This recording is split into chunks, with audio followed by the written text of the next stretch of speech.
Assalamualaikum warahmatullahi wabarakatuh. Jumpa lagi dengan para calon mahasiswa Indonesia tahun 2023, terutama yang akan berjuang di jalur tes, jalur tulis SNBT, khususnya yang memilih UNPAD ya, Universitas Padjadjaran. Saya akan mengupas tentang keketatan prodi-prodi yang ada di UNPAD sehingga teman-teman punya panduan. Untuk itu, di video berikutnya saya juga akan mengupas terkait dengan berapa sih skor untuk bisa lolos di UNPAD tahun kemarin ya. Mudah-mudahan itu nanti menjadi rujukan juga. Baik, saya akan mulai dari sebuah tabel perbandingan antara peminat dan juga kuota UNPAD tahun lalu ya. Di SNMPTN 2022, kuota UNPAD itu hanya 1.627, tapi yang daftar 31.101.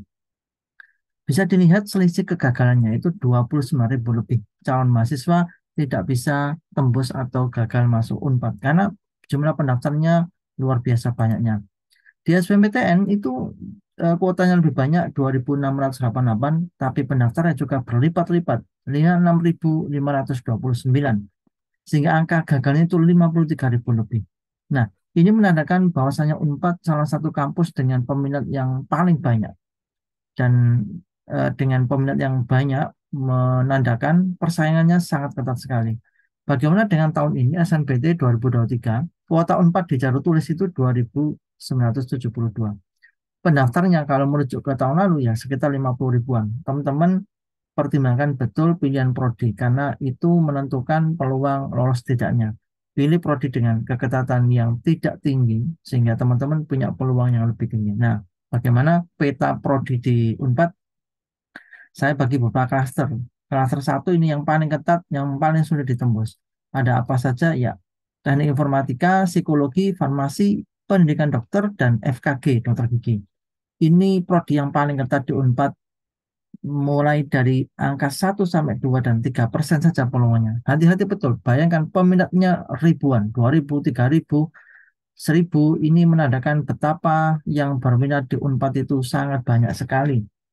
Hindari betul prodi ini kalau memang tidak siap dengan skor yang sangat tinggi. Sama saja teman-teman mendaftar saja, tapi tidak punya peluang untuk lolos. Tapi kalau memimpikan prodi ini, pastikan skornya sangat-sangat tinggi.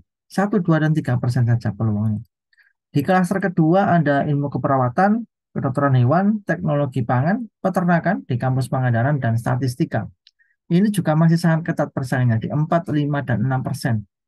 Masih di bawah 10%. Karena memang peminatnya luar biasa. Ribuan, 2.000, 1.000, ada yang 300, 700. Kemudian ini kedokteran hewan yang 500. Tapi karena kuotanya kecil, walaupun peminatnya 300, maka dia masih sangat ketat. Peluangnya masih di angka 4, 5, 6%. Masih sangat kecil peluangnya karena masih di bawah 10%. Di klaster ketiga ada teknik elektro, agribisnis, keperawatan di kampus Pangandaran, ilmu aktuaria, dan teknik industri pertanian. Nah, ini sudah mulai agak besar ya angkanya di 6, 7, 8, bahkan ini 9% peluangnya. Teknik industri, teknologi industri pertanian. Nah, ini lumayan. Ya, jadi menjadi salah satu alternatif pilihan teman-teman. Daripada berdarah-darah bersaing di prodi yang tadi sangat ketat, ini ada prodi-prodi yang layak untuk dipilih. Klaster keempat ada biologi, matematika, teknik geologi, kimia, dan teknik pertanian. Nah, ini semakin besar angkanya menunjukkan persaingan juga semakin kecil, 9, 10, dan 12%. Ini sudah mulai longgar persaingannya, peluang lebih besar dengan peminat di bawah angka 1.000, bahkan ini ada yang di bawah 500, kuotanya juga lumayan besar, layak untuk dipilih sebagai alternatif untuk memperbesar peluang untuk lolos. Di klaster kelima ada geofisika, agroteknologi, ilmu kelautan, ilmu peternakan, dan prodi fisika. Angkanya semakin besar, 13, 15, 16, 17, bahkan fisika ini 19% peluangnya. Ini teman-teman bisa jadi sebuah peluang yang bisa diambil untuk dipilih, karena dengan besar peluang untuk bisa lolos, maka teman-teman juga punya harapan untuk bisa menjadi salah satu calon mahasiswa tahun 2023. Nah, dua prodi terakhir ada perikanan, sama-sama perikanan, tapi satunya di kampus Pangandaran. Ini malah besar lagi yang di kampus Pangandaran, peluangnya 36% ya. Ini berarti sepertiganya lebih bakalan lolos karena peminatnya hanya 77. Jadi ini peta prodi yang kelompok saintek di Unpad dengan tingkat keketatan masing-masing. Tinggal dipilih mana prodi yang punya peluang besar. Sekarang kita lihat yang di kelompok sosum. Luar biasa ini Unpad, kelompok sosum juga sangat ketat sekali. Ilkom, manajemen, bisnis digital, administrasi publik, dan ilmu HI. Angka keketatannya atau peluangnya 1 dan 2% saja. Sama kayak yang di Saintek tadi, klaster 1, hati-hati betul kalau memilih prodi ini siap-siap untuk melapangkan data tidak diterima karena memang peluangnya sangat kecil, peminatnya 2000 1000 luar biasa ya. Karena dengan kuota hanya di bawah rata-rata 50 ya, ini peminatnya di atas 1000 dan bahkan ini mendekati 3000, menunjukkan betapa ketatnya persaingan untuk menembus prodi-prodi disiapkan skor yang tinggi kalau memang menginginkan untuk bisa lolos di prodi ini. Klaster kedua ada ilmu administrasi bisnis, sosiologi, ilmu kesejahteraan sosial, sastra Inggris, dan akuntansi. Luar biasa di prodi klaster kedua ini juga masih sangat ketat ya, 3% dan 4% saja peluang. Sangat kecil sekali. Hati-hati betul dan persiapkan kalau memang tidak siap ya jangan pilih prodi ini. Sama saja teman-teman memperkecil peluang untuk bisa lolos. Di klaster ketiga ada ilmu pemerintahan, ilmu politik, hubungan masyarakat, antropologi, dan televisi dan film. Masih juga sangat kecil punya, 4% saja. Di bawah 5%. Ini sungguh sangat ketat persaingannya. Karena kuotanya tidak banyak, peminatnya hampir 300-an lebih ya. Bahkan ini ada yang 900, televisi dan film. Klaster keempat ada manajemen komunikasi, ilmu hukum, ilmu ekonomi, sastra Jepang, dan jurnalistik. Ini juga masih sangat ketat, teman-teman. Di angka 5 dan 6% saja. Jauh masih di bawah 10%. Menunjukkan betapa prodi-prodi sosum di Unpad ini banyak peminatnya.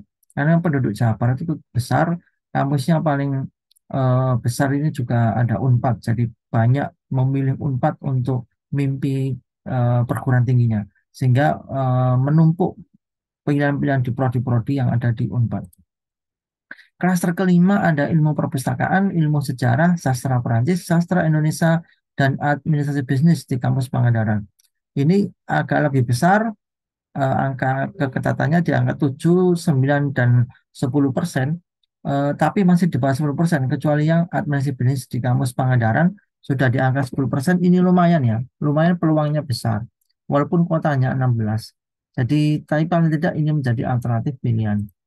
Di klaster keenam ada ilmu komunikasi Pangandaran, sastra Arab, sastra Jerman, ekonomi Islam, dan sastra Rusia. Nah, ini semakin besar di angka 11, 12, dan 14% peluangnya. Nah, ini adalah prodi-prodi yang layak untuk dilirik, layak untuk dipilih untuk mempertinggi peluang lolos di jalur tulis atau SNMPTN. Klaster ketujuh tinggal satu prodi saja di sastra Sunda, ini agak besar 17% ya. Hanya 207 peminatnya, kuotanya 36. Baik, teman-teman, ini adalah peta persaingan prodi-prodi di Unpad. Hati-hati betul, kalau memilih prodi yang angka persaingannya tinggi, peluangnya kecil, maka persiapkan skor-skor UTBK yang tinggi, sehingga teman-teman juga masih punya peluang tinggi untuk bisa lolos. Baik, di video berikutnya kita akan mengupas skor-skor UTBK yang dibutuhkan. Tetap semangat, sampai ketemu di video berikutnya. Wassalamualaikum warahmatullahi wabarakatuh.